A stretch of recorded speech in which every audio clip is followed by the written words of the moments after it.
Segundo Crônicas capítulo 24. O reinado de Joás. Joás tinha 7 anos de idade quando se tornou rei, e reinou 40 anos em Jerusalém.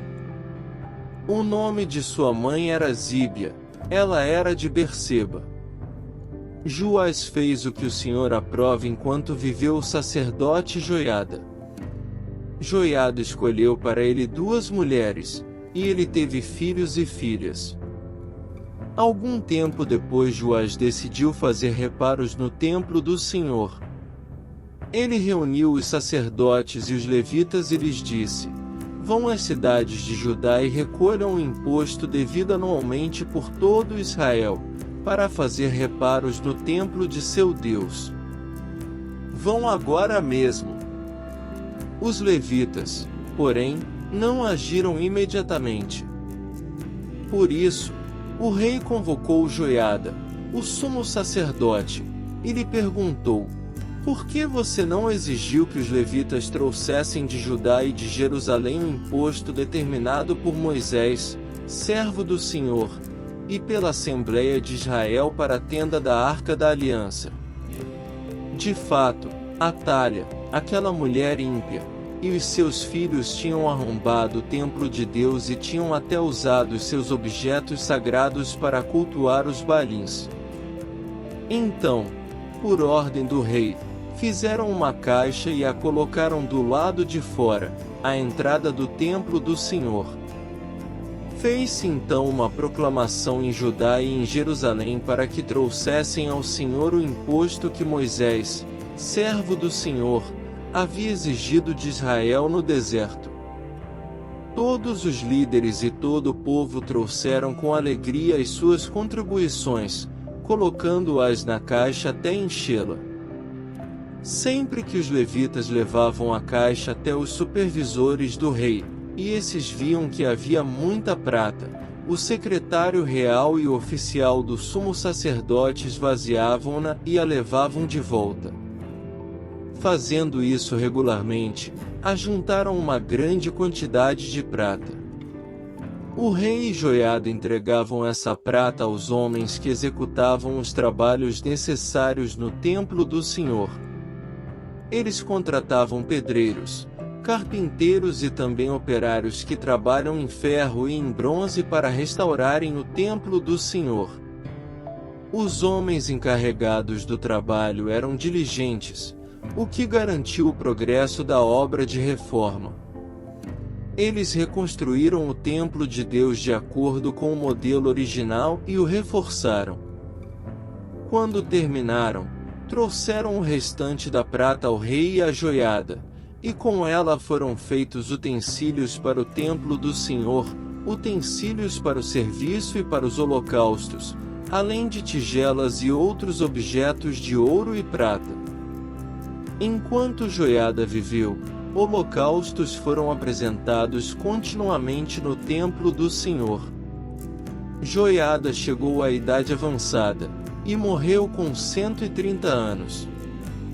Ele foi sepultado com os reis na cidade de Davi, em atenção ao bem que havia feito em Israel em favor de Deus e do seu templo. Zacarias morto pelo rei. Depois da morte de Joiada, os líderes de Judá foram falar com o rei e lhe prestaram reverências, e ele aceitou o que disseram. Então abandonaram o templo do Senhor, o Deus dos seus antepassados, e prestaram culto aos postes sagrados e aos ídolos. Por culpa deles, a ira de Deus veio sobre Judá e Jerusalém.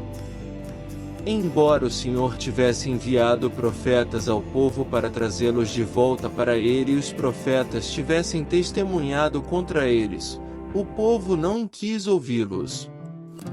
Então o Espírito de Deus apoderou-se de Zacarias, filho do sacerdote Joiada. Ele se colocou diante do povo e disse: isto é o que Deus diz. Por que vocês desobedecem aos mandamentos do Senhor?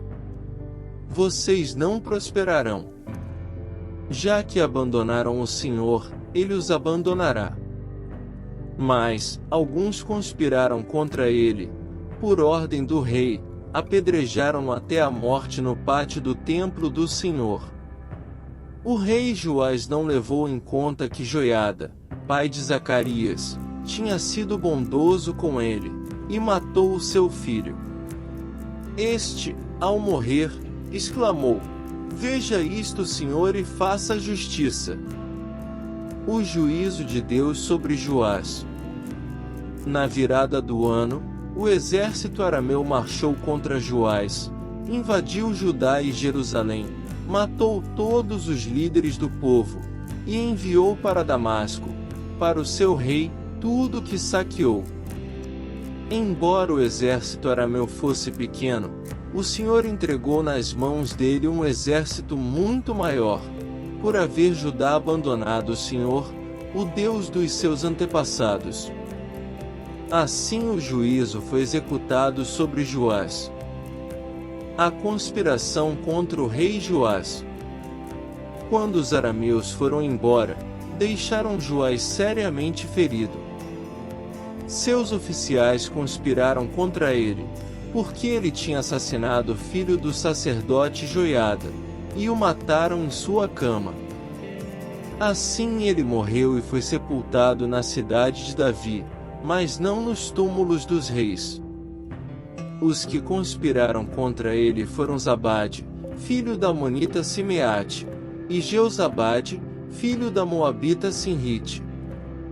Quanto a seus filhos, as muitas profecias a seu respeito e ao relato da restauração do templo, tudo está escrito nas anotações dos livros dos reis. E seu filho Amazias foi o seu sucessor. Caso você queira continuar ouvindo o próximo capítulo, é só clicar na tela que está aparecendo no seu vídeo. Inscreva-se no canal e ative o sininho para não perder nenhuma notificação de novos vídeos. Curta e deixe seu comentário.